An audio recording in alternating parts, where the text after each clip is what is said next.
So as you may have recently heard, the UFC has released the former Bellator bantamweight champion Patchy Mix, who has now signed with Rizin and is scheduled to face the 11-1 19-year-old Japanese prospect Kyoma Akimoto at Rizin 52 up at 145 pounds.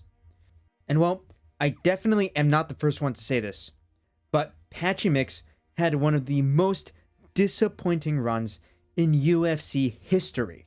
Actually, I wouldn't even call it a run. It was really more like a sprint, where he dashed in on short notice to fight Mario Bautista, lost, then took a fight against former KSW champion Jakub Wiklax, lost, and got cut 5 weeks later. Considering that it was announced on May 18th, 2025, that Patchy Mix was officially stepping in to fight Mario Bautista, and that, according to him, he was cut from the roster about 5 weeks after the Jakub fight, that would mean that the entirety of Mix's UFC tenure lasted around a grand total of 174 days, or literally less than half a year. I'm sorry if there are any Patchy Mix fans in my audience, but there's no way to sugarcoat this. Patchy's stint in the UFC was undoubtedly one of the most disappointing in the history of the sport. In fact, it might just be the most disappointing signing from another major promotion ever. I mean, at least Hector Lombard managed to get 3 wins in the UFC before going on that massive losing streak, right? However, there is still a glimmer of hope for the final bantamweight champion of Bellator, as signing with Rizin will give him a chance at redemption, if he plays his cards right. So, in this video, we're going to review Patchy Mix's UFC career and the expectations fans had for him at the start, and then go over what the future may hold for him in Japan. So without further waiting, let's get started. To understand why Patchy Mix had the hype he did when he made his UFC debut, we need to take a look at his accomplishments outside of the UFC. Before making his ill-fated UFC debut, Patchy Mix was the undisputed Bellator bantamweight champion with a record of 20 wins, with his only pro loss coming at the hands of Juan Archuleta, who is a former Bellator and Rizin bantamweight champion, who also happens to follow me on Twitter. Thank you, Juan. Patchy Mix's greatest career accomplishment was winning the Bellator Bantamweight Grand Prix, which took place from 2022 to 2023, with Patchy getting wins over notable names like Koji Horiguchi, Magomed Magomedov, and Raufeon Stots. And then, after the tournament, Patchy Mix unified his tournament championship with the official Bellator Bantamweight title by defeating Sergio Pettis. And here's the thing with all of these wins. They're all really good. Although he's at flyweight now, we all saw what Koji Horiguchi did to Tagiru Lambekov, how he beat up the Dagestani and submitted him with relative ease. Sergio Pettis went 9-5 in the UFC, and has wins over Brandon Moreno, Koji Horiguchi, and Patricio Pitbull, who are all ranked in the UFC right now, as well as Juan Archuleta, who is the only man to beat Patchy prior to Patchy's UFC debut. Prior to fighting Patchy, Raufeon Stots' only pro career loss was to Merab Dvalishvili. And low-key, that was kind of a fluky backfist, as opposed to the clean step-in knee that Patchy landed on Stots' chin, which is still one of my favorite KOs to this very day. And Magomed Magomedov, he is 1-1 with Petr Yan. Yes, Petr Yan, the current UFC bantamweight champion. And Patchy Mix submitted Magomedov with a guillotine choke in the second round. And while I will get to the number of controversies surrounding their rematch in the PFL later on, Patchy technically has 2 wins over Magomedov. So, when you look at this impressive resume that Mix had built up prior to his UFC debut, you would understand why some people were calling him the best bantamweight outside of the UFC, if not the best bantamweight in the world. And if you listen to what other top bantamweights like Merab, who trained with Patchy, had to say about him, you'd be led to believe that he was at least in the top 10 guys in the world. And that is why Patchy Mix was a sizable favorite when he was booked to replace Marlon Vera in a fight against Mario Bautista at UFC 316. And I personally picked him to win that fight too. But then, his UFC debut actually happened. And well, I'm going to be completely honest, he looked terrible. He was stiff, he barely landed anything of significance, and the only good attribute he demonstrated in that fight was the strength of his chin. And you can only know how good a fighter's chin is when he's being beaten to a pulp. Mario Bautista 30-27 to Patchy Mix. But there was still a glimmer of hope for Patchy's potential in the UFC. Although I will never forgive Mr. Bautistic for robbing Jose Aldo via fence stalling, Mr. Bautistic is a solid all-rounder, and I frankly believe that Bautistic is a top 5 or 6 bantamweight in the world. Like, in other words, I'd put Mario at around the same level as Song Yadong. So, while Patchy did get pieced up, I don't think there was much shame in that loss. He took a fight on short notice against a difficult stylistic matchup, and there was still room for him to bounce back in his next fight. But then, his next fight actually happened. In his sophomore UFC outing, Patchy Mix was booked against the former KSW bantamweight champion and UFC debutant Jakub Wiklax. And while I personally scored this fight to Patchy, and so did many MMA media members, I thought he won the second and third rounds, but the judges didn't see it that way, and as a result, KSW beat Bellator that day. However, what I think was even more problematic than losing for Patchy's chances of staying in the UFC was how that fight went.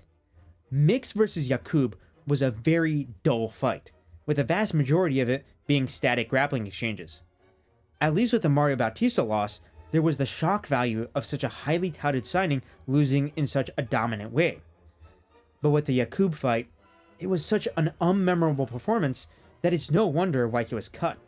Especially since, considering his accolades outside of the UFC and the fact that Patchy Mix is managed by Ali Abdelaziz, Patchy must have been on a pretty damn good contract.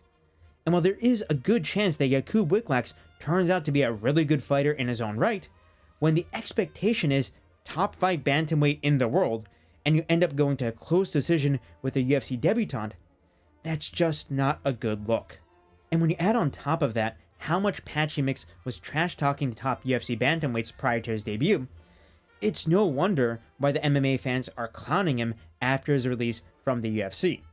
And then you add on how Patchy Mix's final fight in PFL against Magomed Magomedov was a bit of a robbery, and how Patchy Mix tested positive for a banned substance, which Patchy claims is marijuana, although nothing conclusive has been disclosed, which then led to the fight being overturned to a no contest by the French MMA Commission in 2025, well, I think from Patchy's perspective, 2025 was likely the worst year of his entire MMA career, if not his life.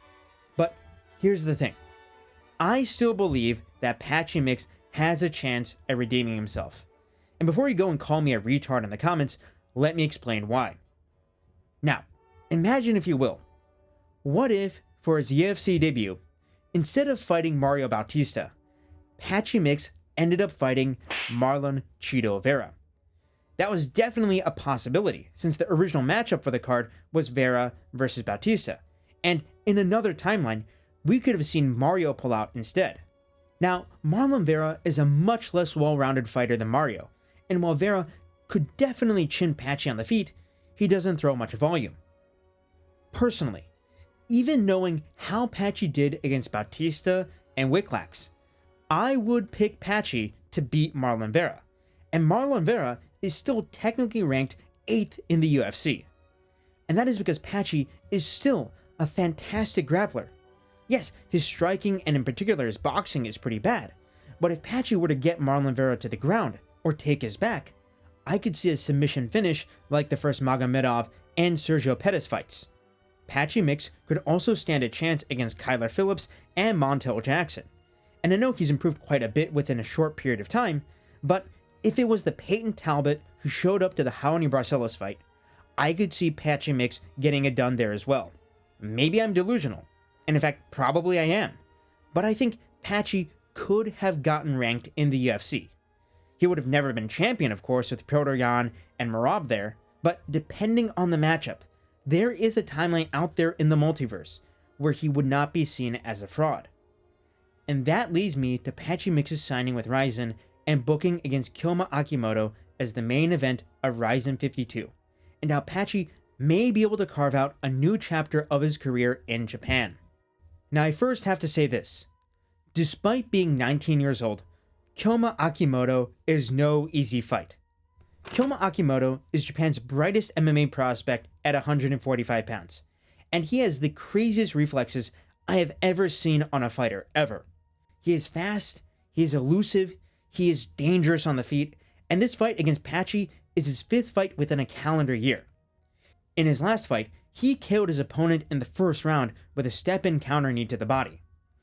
All of the momentum is currently on Kyoma Akimoto's side. However, I think that Patchy will beat Kyoma, and here's why. First, there is a vast gap in experience between Kyoma Akimoto and Patchy Mix.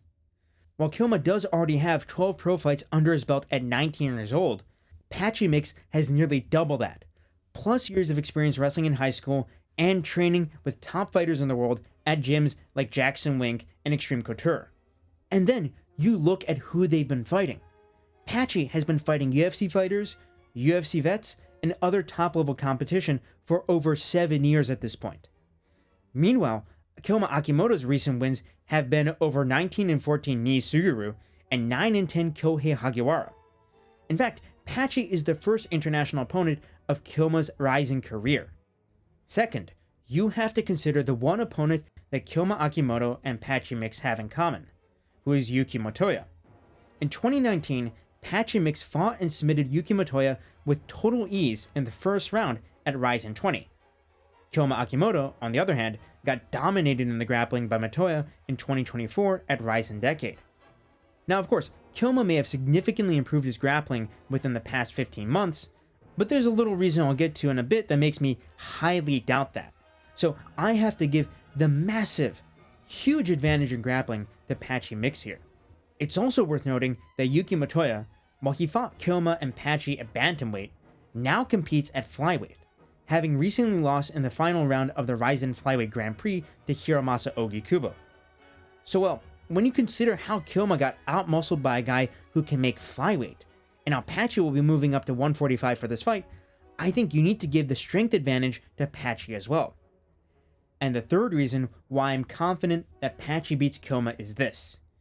If you go to Kyoma Akimoto's Tapology page and look at his gym, you'll see that it's listed as Japan Top Team. If you click on the gym's page, you'll see a certain other fighter who everybody had very high expectations for leading up to his UFC debut. A certain fighter who made me chug vodka to dull the agony of watching him get taken down and submitted by 38-year-old crafty young Tim Elliott. Now that you have that information, do you understand why I don't believe Kyoma's grappling has improved to the point where he can beat Patchy? And if you don't trust me, here's a poll conducted by the Japanese MMA Twitter account Fight Memory on fight predictions for Kyoma versus Patchy. 14,650 votes were cast, and 62.6% of Japanese fans are picking Patchy Mix to win, and nearly half of them are picking Patchy to win by finish. And remember, Kyoma Akimoto trains at the same gym as the Asakura brothers, who are the biggest stars in modern Japanese MMA, so there will be some pro Akimoto bias in this prediction. Personally, if I were the bookies and I was making the odds for this fight, I'd say it should be something like plus 400 Akimoto and minus 650 Patchy Mix. Because if Mix gets a hold of Akimoto, he could very easily sink in a choke. However, there is a risk for Patchy Mix, as Akimoto is likely the hardest hitter Patchy has ever faced, and likely has the best striking talent out of anybody he's ever fought. He's not the best striker Patchy has fought, since that would be Mario Bautistic, but Kyoma has the most talent. But regardless of that, I think Patchy will take down Akimoto and finish him on the ground. Now, if Patchy Mix gets through Kyoma Akimoto, there will be a world of opportunities for him in Rizin. If you're a longtime follower of this channel, you would know that Japanese MMA is a closed ecosystem where the vast majority of fans prefer to watch Rizin over the UFC. This means that the mental image they have of Patchy Mix is defined by his wins over Koji Horiguchi in Bellator and his win over Yuki Motoya in Rizin, as opposed to his losses in the UFC. Furthermore, many international fighters have said that Japanese fans are some of the most respectful and passionate in the world. Just to give you an example, there's the time when the Rizin lightweight champion Ilkham Nazimov did an impromptu fan meeting, and over 300 people showed up on a few hours' notice, leading to the police arriving to keep things under control. So even though Patchy has had a rough time in the international MMA space, he could develop a strong following in Rizin if he plays his cards right. Now, if Patchy Mix is to beat Koma Akimoto, he would likely be booked against the Rizin featherweight champion Rajabali Shade Alive for the title. According to most rankings, Shade Alive is rated as the best featherweight outside of UFC, and if that fight were to happen, I think Rajabali would KO Patchy Mix. I haven't gotten to making my video on him yet, but I genuinely believe that Rajabali has the potential to become a UFC champion. He's 17-0 with all wins by finish and has never seen a third round. However, if he's able to get through Akimoto, Patchy Mix would be the one guy who could give Rajabali problems, especially since Mix would have the grappling to neutralize Rajabali's own wrestling. But then again, Rajabali is incredibly fast and would have a speed, technique, and power advantage on the feet. However, even if Patchy were to lose to Rajabali, there would still be a future for Patchy Mix in Rizin, and that is because the featherweight division in Rizin is where all of the big domestic stars are. There's Yaman, Ren Hiramoto, Chihiro Suzuki, Kohei Hagiwara, and of course, the big boss himself, Mikuru Asakura. Fighting any one of these guys could raise Patchy's profile in Japan among the casual Japanese fanbase significantly. And even if he doesn't get booked against those guys, there's other options like Kleber Koike Herbst, Vugar Karamov, or even a potential rematch against Juan Archuleta. And I mean, since Koma Akimoto trains with Mikuru Asakura, and they have a sort of student-master relationship going on, if I'm Patchy Mix, and well, there is a chance, however slim, that he ends up seeing this, after beating Koma Akimoto, I'm calling out Mikuru Asakura instead of Rajabali Shade Alive. Asakura just fought for the title against Shade Alive and lost brutally, and while he is recovering from an injury sustained in that fight, he is the far, far easier fight compared to Shade Alive, and he is also the far, far bigger fight despite not being the champion. I mean, is there an MMA fighter in this world beside Mikuru Asakura who has 3 million subscribers on YouTube? Name me one, okay? Anyways, Patchy, if you're watching this, shoot for the stars, by which I mean the big stars in Japan. They're also all not that great at grappling, since they mostly come from backgrounds in kickboxing or karate, so you'd have a stylistic advantage against them.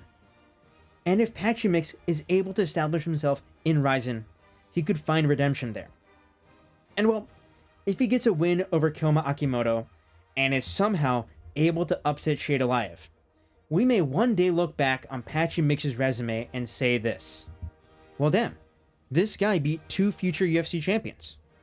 Maybe we didn't give him the credit he deserved. Anyways, thank you for keeping up with my Rizin chilling until the end. Thank you and goodbye.